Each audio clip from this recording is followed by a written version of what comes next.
Assalamualaikum warahmatullahi wabarakatuh. Perkenalkan, nama saya Syahla Dawiyah dari kelas 12 IPS 3. Di sini saya akan mempresentasikan akuntansi sebagai informasi dari mapel ekonomi. Baik, yang pertama itu pengertian akuntansi. Akuntansi adalah proses pencatatan, pengklasifikasian, pengistirasan, dan pelaporan informasi keuangan suatu entitas seperti perusahaan atau organisasi. Untuk yang selanjutnya ada tujuan utama akuntansi adalah untuk menyediakan informasi keuangan yang relevan dan dapat dipercaya, yang digunakan oleh manajemen, investor, kreditur, dan pihak lain untuk membuat keputusan ekonomi yang tepat. Baik, yang selanjutnya adalah penggunaan informasi akuntansi. Yang pertama itu ada manajemen, yaitu membuat keputusan strategis seperti penetapan anggaran, pengelolaan biaya, dan perencanaan bisnis jangka panjang.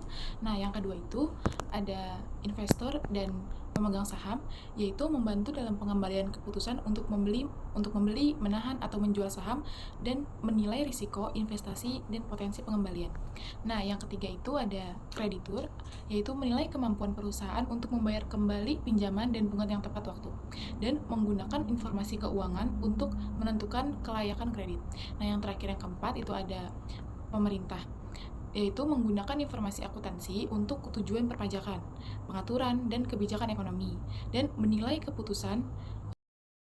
Baik, yang selanjutnya itu adalah bidang ilmu akuntansi. Yang pertama itu akuntansi keuangan.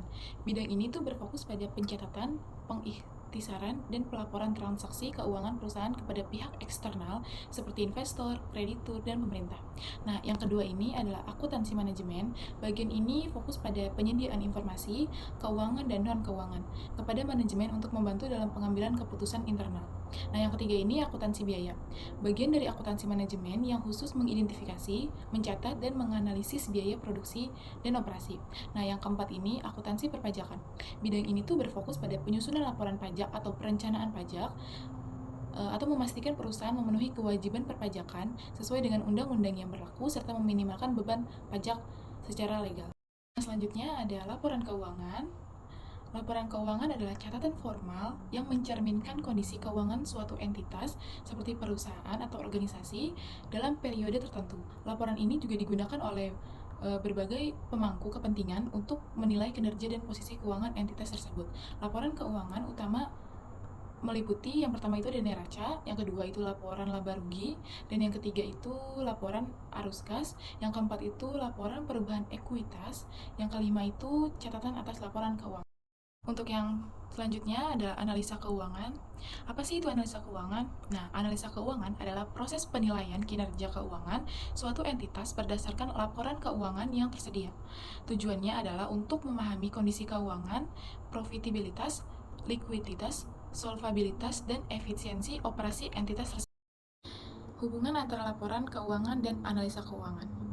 Hubungannya adalah laporan keuangan menyediakan data mentah yang digunakan dalam menganalisa keuangan. Melalui analisa keuangan, informasi dari laporan keuangan dapat terinterpretasikan untuk memberikan wawasan yang lebih dalam tentang kondisi dan kinerja keuangan perusahaan. Analisa membantu manajemen, investor, kreditur, dan pihak lain dalam mengambil keputusan yang lebih informatif dan strategis. Mungkin segitu saja penjelasan dari saya, kurang lebihnya mohon maaf. Wassalamualaikum warahmatullahi wabarakatuh.